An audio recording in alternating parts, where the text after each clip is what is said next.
My name is Karina Kells, and I'm a conceptual photographer.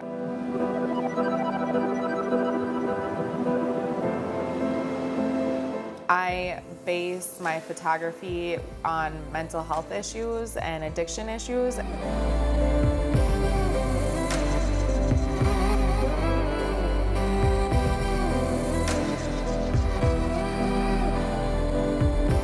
So kind of how I got into conceptual photography, I've always liked photography throughout my life, and during a car accident, I kind of changed my life where I am disabled. So I kind of got more into my art. And I found Ridgewater, and not long after that, my significant other committed suicide.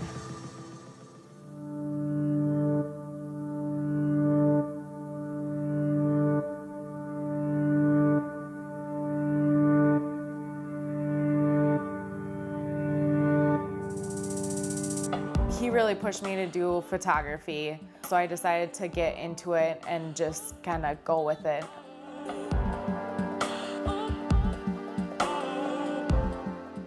So at first it was really hard for me to look at myself while I'm photoshopping and see that pain, because a lot of that pain came from his death.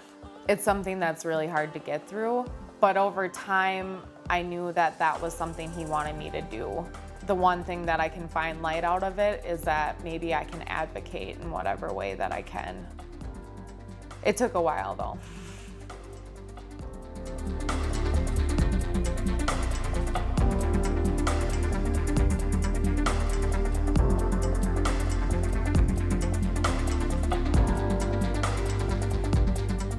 I think people need to know about my photography is that it's supposed to push boundaries. It's supposed to get people talking and thinking about it. I do a lot on the mental health and then the addiction part, and I kind of go through an array of different mental health issues, from anxiety, depression, bipolar, schizophrenia. Some of them I've gone through, some of them I haven't, so some of them are hard to portray for myself, but even if my photographs just touch one person and they resonate with it, or it pushes somebody who doesn't believe in depression or mental health issues, like kind of get them thinking about it.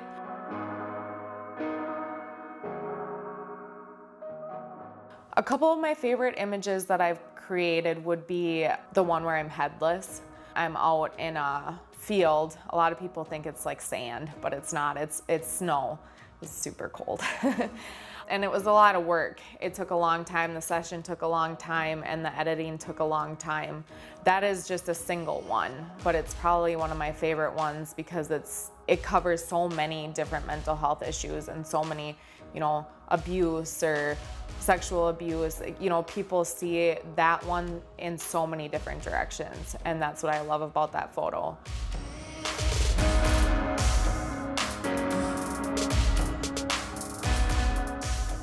I feel like my photography path has brought me a lot of healing.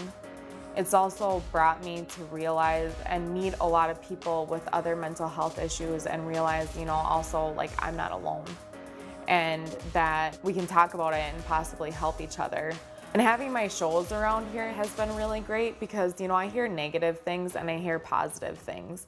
And there's been, people, I post something on Facebook and there's been people who will message me and just say, I really needed that today and I really appreciate what you're doing. And I don't expect those things, but like hearing those things, even the negative things, is nice to hear because it means people are talking about it and thinking about it. I think it's brought me a lot of places and brought me a lot of recovery.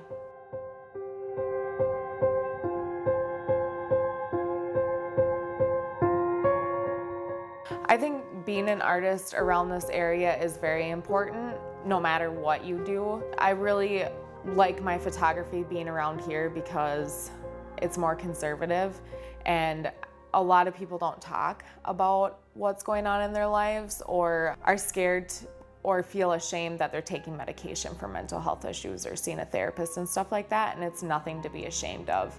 So I appreciate the artwork around here a lot, and the other artists around here are amazing, and I think it's really great to have kind of an art community around here, whether it's painting, photography.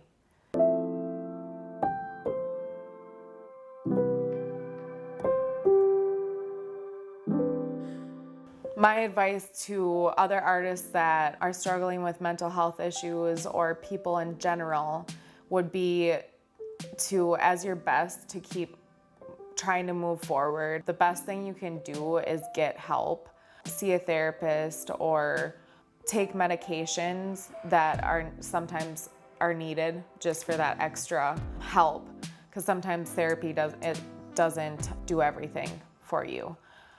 I would also suggest with like artists to keep, as much as it's hard to get up and do that artwork, to keep doing it, because you can use it as something to let go. And a lot of times you want to isolate and kind of just lay in bed, but as much as you want to, I would suggest just one step at a time. Even if it's a small step, like getting out of bed and moving to the couch. We have to be joyous of even those little steps, even though they may seem so small.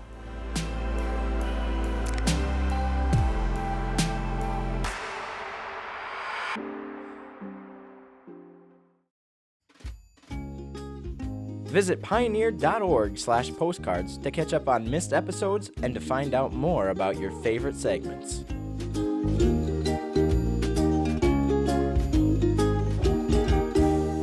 Postcards is made possible by the Minnesota Arts and Cultural Heritage Fund and the citizens of Minnesota.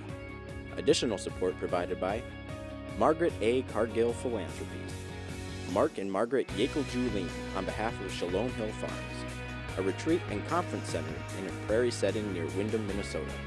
On the web at shalomhillfarm.org. Alexandria, Minnesota, a year-round destination with hundreds of lakes, trails, and attractions for memorable vacations and events. More information at explorealex.com. The Lake Region Arts Council's Arts Calendar, an arts and cultural heritage funded digital calendar showcasing upcoming art events and opportunities for artists in West Central Minnesota. On the web at lrac4calendar.org.